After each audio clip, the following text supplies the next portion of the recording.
Today, Queen Elizabeth II is the head of state of the great nation of the Hebrew Covenant called Great Britain.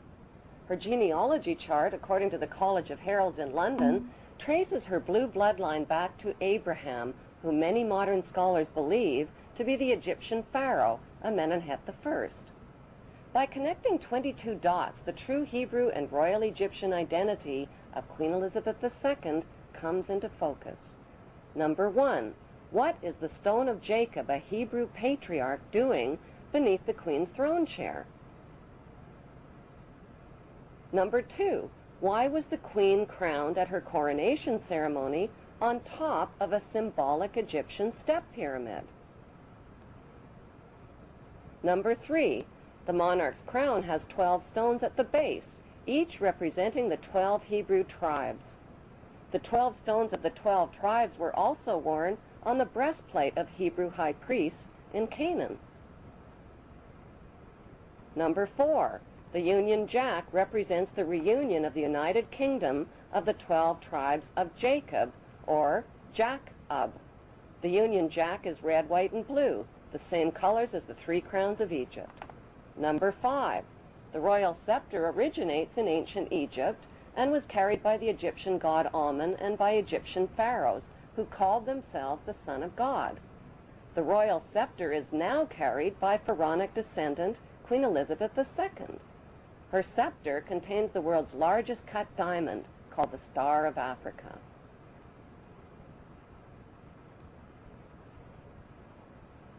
Number 6. The Queen's punishing flail or whip is partially hidden under her arm. The flail or whip also originates with the pharaohs of ancient Egypt. Number 7. The symbol of the bee can be found within the Queen's royal wardrobe. In ancient Egypt, bees were the symbol of Egyptian royalty as well as the symbol of Egypt. Number 8. The symbols on the British coat of arms reveal Britain's Hebrew origin. According to the Bible, the harp symbolizes the Hebrew King David. The biblical lion and unicorn holding up the shield symbolize the nation of Israel. The motto, Dieu et mon droit, means God and my right, indicating the divine right of the British monarch to an eternal throne. Number 9. The headdress worn by judges and the Queen's high-ranking officials originate in ancient Egypt.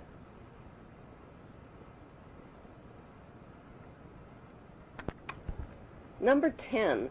Kilts like the one worn by Prince Charles originate with the Egyptian pharaohs who wore white kilts. Number 11. The hymn, Zadok the Priest, written by Handel, was performed at the Queen's coronation in 1952. Zadok the Priest was the biblical priest who anointed the Hebrew King Solomon while the people cried, "God save King Solomon! Long live King Solomon! May the king live forever!" God save Queen Elizabeth. Long live Queen Elizabeth. May the Queen live forever.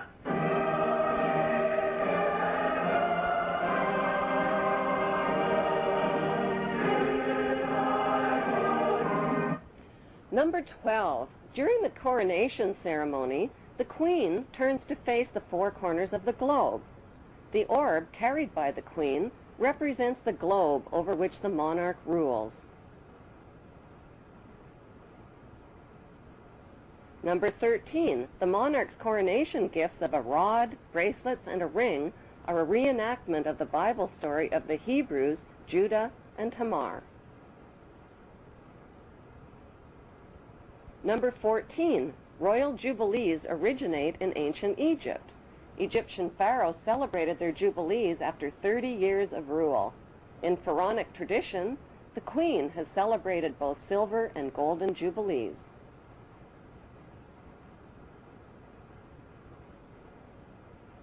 Number 15. Incest was practiced by ancient Egyptian royalty. Mothers married sons and brothers married sisters to keep the power and the money all in the family. Like their pharaonic ancestors, the British monarchy have a long history of incestuous inbreeding. Number 16. The corpses of deceased pharaohs were preserved and entombed beneath their pyramid temples. The corpses of 19 deceased British monarchs are also preserved in marble tomb slabs beneath the modern-day temple called Westminster Abbey.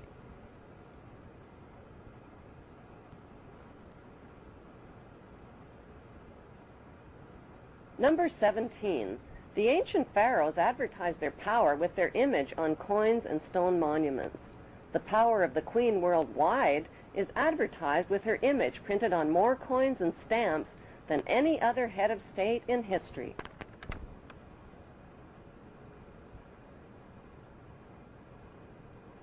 Number 18. The structure of government in ancient Egypt was a step pyramid model, with the Grand Vizier priesthood one step below the pharaoh. Today's monarchy reigns using a much more sophisticated pyramid model of authority.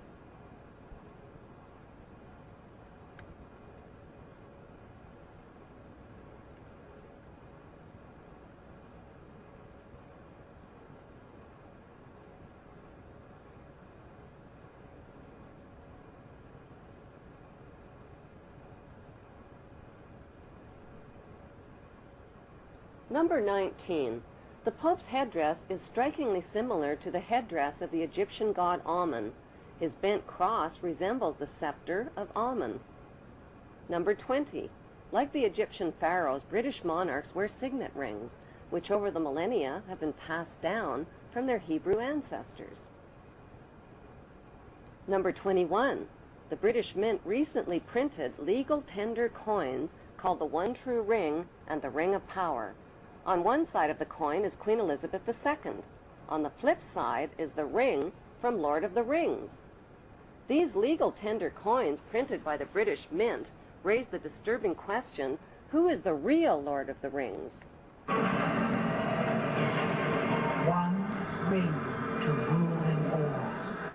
The inscription on the ring reads, "One ring to rule them all, one ring to find them, one ring to bring them all, and in the darkness of their ignorance bind them." Number 22. The covenant that the biblical God gave to Abraham was a promise to make his name great and to make for him a great nation. Today, Great Britain is the only nation called great. In Hebrew, the word Britain literally means land of the covenant, and British means man of the covenant. How on earth did the Hebrew throne of ancient Egypt and Canaan end up in Great Britain under Queen Elizabeth II?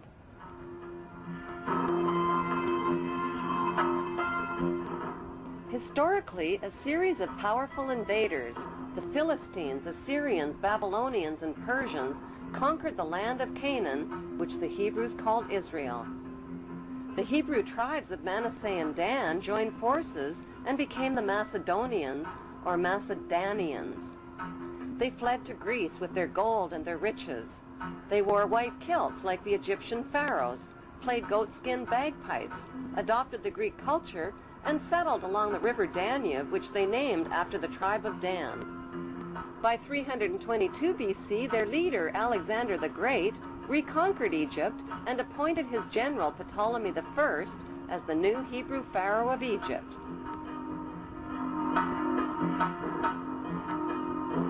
Cleopatra was the last in a succession of Hebrew Ptolemy kings.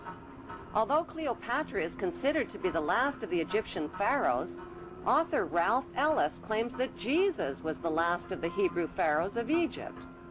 Jesus, a pharaoh? How is that possible?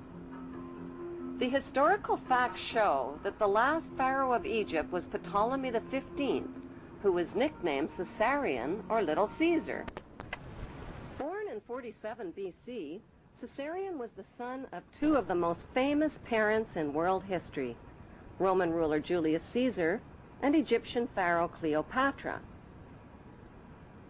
When Caesarion's mother, Cleopatra, proclaimed herself to be the reincarnation of the virgin goddess Isis, Caesarion became the son of a virgin mother goddess.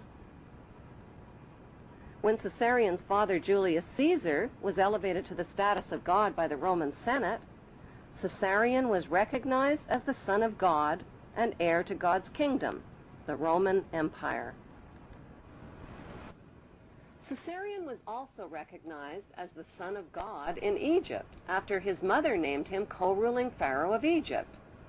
Cleopatra declared Caesarion to be the king of kings at the age of 13 during the donations of Alexandria ceremony in 34 BC.